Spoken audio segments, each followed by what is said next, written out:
Probier TV is on the road, and we're in Warsaw now. For the first time, I'm here in this beautiful city. And this man, Michal, you might know him from Kingpin, but no more Kingpin. He's with Mermaid now. Hi, Michal. How are we doing? Oh, wonderful. Pleasure to have you in my fucking city. Yeah, it's my pleasure to be in your fucking city because you have fucking good beer here. And good pubs. And good pubs. Yeah, we are Jabberwocky, which is one of my favorite pubs I've seen here in Warsaw now. And we've seen a lot, quite. And yeah, it's a nice place, multi-tap bar like many other bars, but the hospitality is nice, the beers are good. Basically, you know Rafał. Yeah, I know Rafał. I think I met him some years ago at the Warsaw Beer Festival. Yep. Yeah, exactly. Really nice guy, really nice people here, excellent pizza, and what else can you expect from... Well, basically, the Jabberwocky is on a street that you've got like 1, 2, 3, 4, like 5 different multi-tap bars in a distance of 1 kilometer. Okay. So basically, have you tried the Untapped app that I've sent you? Yeah? Yes. So basically, we have an app that shows all the pubs, craft beer places in every city that subscribed, let's say, to this app. And like in the dead center of Warsaw, in a radius of 1 kilometer, you've got like 20 craft beer bars, something like that. So we're lucky that we're here. We're lucky that we met you here. And I saw there's a premiere of your one of your newer beers. That's our latest one. What is it? Viridis? Viridis. Viridis. Viridis means green in Latin. Green? Yeah. Okay. It's made with green hops then? No, it's not made with green hops, but basically there were so many hops during 7 different hops that basically when we transferred from one tank to another, the first part was like just green pallet hops, slurry, clogging the pipes, So it's a nightmare for the brewer, right? Or a challenge. Let's call it a challenge. It's not a nightmare, it's a challenge. Okay. It's a challenge. Especially that, basically that's a New England IPA. And as we do our New England IPAs, this beer is more on the bitter side because I believe that, we all believe that basically a New England IPA should also have, the contrast. Yeah. The second side is you've got the sweetness, you've got the balance, you've got the fruitiness from the esters, from the fermentation, but you also have to have the balance. Yeah. Everything, like Thanos said, everything should be balanced, right? Exactly. So you have to have the bitterness. It blends well with the water profile and a fermentation profile, but you have to have the bitterness. But basically in New England, we and I think every other brewer that brews very good New England IPAs do not put any hops during the boil. Yeah. There was not a single pellet during the boil. Just whirlpool. Yeah. The fermentation phase when you've got the whole bio transfer, and the dry hopping. Right. So there was like fuckload of hops going here. Wow. But it's a nice hazy beer, so it follows the beer style. It has an awesome fruity nose. For the malt bill, you've got Pilsen malt, you've got wheat malt, you've got oat malt, and you've got oat and wheat flakes. So everything that makes the beer smoothie and nice, plus gives a nice palate. Exactly, plus our favorite Windsor yeast. Wow. So the yeast strain that basically Cloudwater started with. Yeah. And they know how to make good New England IPAs. People know that. Actually, I know how to make good New England IPAs because Paul from Cloudwater spent me his 2 hours 2 years ago in Barcelona during the Barcelona Beer Festival, just talking about how to It's a dangerous festival. It's a very dangerous festival. It's a beautiful city. It's a wonderful festival, like 40,000 people during 3 days, even more. Even more, something like that. 40k people during 3 days. And Paul from Cloudwater,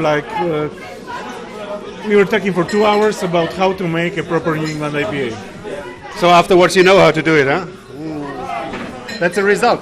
And what I found out, it's fruity in the nose, it has very smooth palate and fruitiness in the taste. but it has this decent bitterness. Yep. Which is not that harsh. It's a very smooth bitterness. It's very, as you said, it's well balanced. But you were telling me that it has 7.2% alcohol. Yeah, exactly. That's crazy because it tastes rather light in terms of alcohol. It has a huge body. It is huge in taste. And this normally is a beer that you would expect to be higher on alcohol, but it does taste like a let's say 4.5% alcohol maximum. We like to say about our beers that it's not a trap, it's an ambush. But I was told that Mermaid Brewing is specialized on New England IPAs. Yes, so, exactly.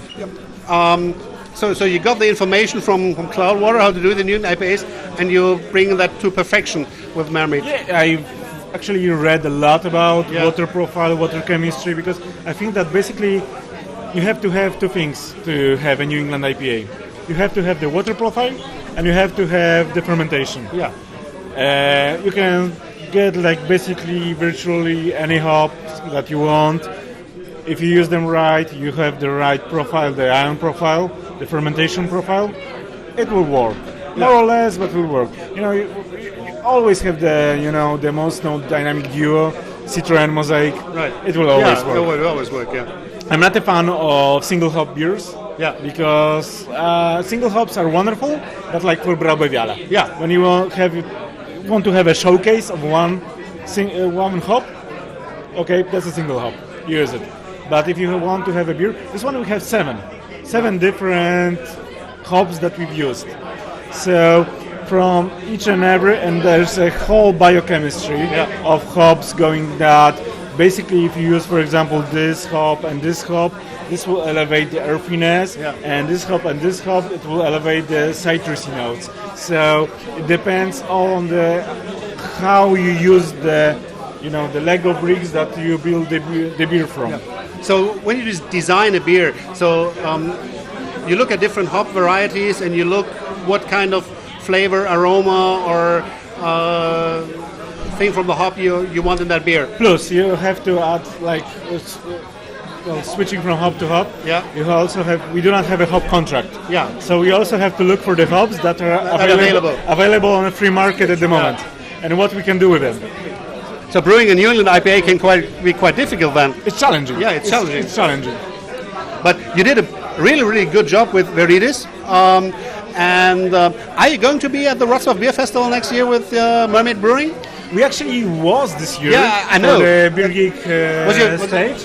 Yeah, we had Beer Geek Madness stage. Beer Geek Madness stage. We had our first Veritas. Yeah. There was our first beer on the Beer Geek stage. So I think that next year, Have you on booth or just again at the Beer Geek Madness stage? Keep it small and. Well, we actually do like to work with Daniel. Okay. So why not? Okay. But I was told that Mermaid Brewing doesn't have a core range. You brew one batch per batch. Exactly. That's kind of a strange concept because when people start liking one beer, it's over. After it's over, or do you have plans for the future to redo a beer? Yeah, we have to redo Veritas because people loved it. Okay. And it's like the whole concept of the names for the beer. That we actually wanted to brew two beers at the beginning. Okay. And it was Veritas and Equitas. Okay. You know why? No. You watch Bondok Saints? No. So, if any one of you watched Bondok Saints, Veritas and Equitas, that was our core idea. And after that, we went with the Latin. Okay. Yeah. So we started with Latin, we go with the Latin. Okay. But basically, we have to do Veritas. Okay. But I think it's kind of funny that, we can either perfect one particular brand of beer, let's say. So if you would do Veritas, it will be like evolving. Very boring. Exactly. But it would be boring. But we can evolve the style. Okay. So we can do something like we do. So maybe a little drier, maybe a little more malty, maybe on citrusy notes, maybe on stone fruits notes. Okay. So So there's a concept behind not doing the same beer twice, but you're evolving the style. So you're sticking with the New England IPAs Exactly. then. Okay. Michael, that's New England IPAs are my style, and I love this one. And I'm really looking forward what we can expect from your brewery in the future. Oh, wonderful! Thank you very much. Actually, because I brought those beers to Japan this year for the IBC, and David Anderson from the States tried Viridis. He was like, "Oh, you have a great water profile in your brewery." And no, mate. This water profile is heavily modified just for this beer. So you know what you're doing. And for all of those viewers, at the beginning of my beer career, I was told water means nothing, but it's still 97% of the beer. So it's most important for the quality of the beer. When you are homebrewing, water profile is like when you start from.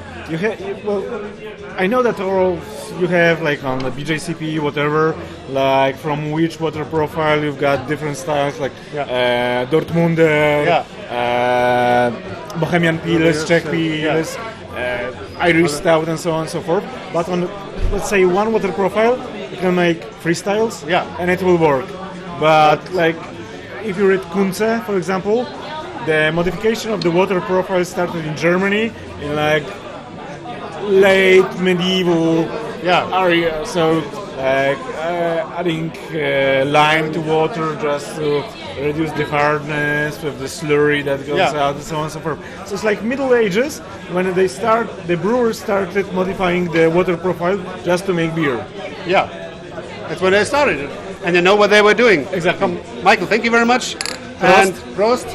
And if you want to check out his beers and Michael's beers, go to Mermaid Brewing on the internet. You're on Facebook, you're on Instagram, anywhere. I will link them on the show notes, and probably see you next year at the Warsaw Beer Festival. Okay? Cheers.